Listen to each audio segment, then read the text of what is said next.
Of all the sets and all the set pieces, a Frankenstein movie, I think the key piece is the lab.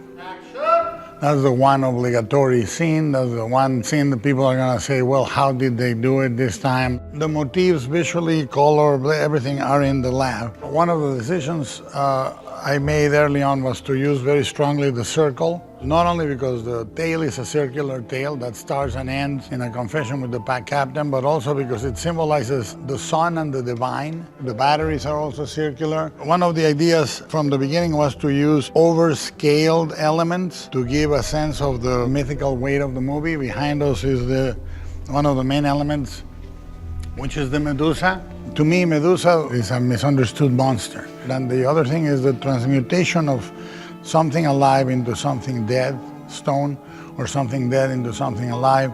Those are things that are way important. We use elements in the scale of the lab, the height of the lab. This set, for example, is very important. This is something the curator of the film painstakingly recreated, a chemistry set from Bernie Wrightson drawings.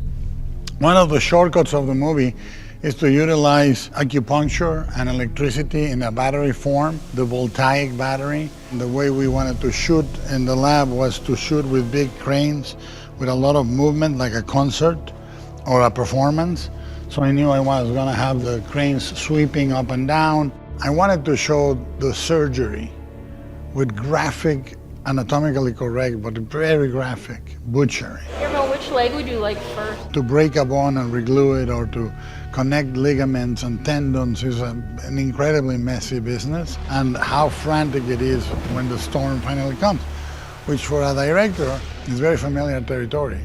Every day we say we have to shoot right now or we lose the light. It takes 9 months to build this lab, and they give me 3 hours to light it, 12 takes max to shoot it. This movie, I've been trying to make it since I was a kid. Since my first Super 8s to now, I dreamt of 2 movies that I thought were the same story, Pinocchio and Frankenstein, and how they were connected, and what it is to be human, what it is to be framed in a life by eternity and death, both forces.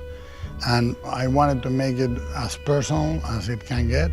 I lived with Mary Shelley's creation all of my life. For me, it's the Bible, and the movies weigh very heavily on my soul, but I wanted to make it my own. And it became a story about what it is to become a father after being a son, and how you carry the weight of what was done to you in your soul. And it necessitates a pure soul to break the cycle of horror. Every Frankenstein, like every other movie, speaks about its time, and I think we are approaching a threshold with digital technology, AI, virtual realities, in which we have to question ourselves what it is to be human and what it means to preserve and believe that there are larger pieces of work in the universe than us.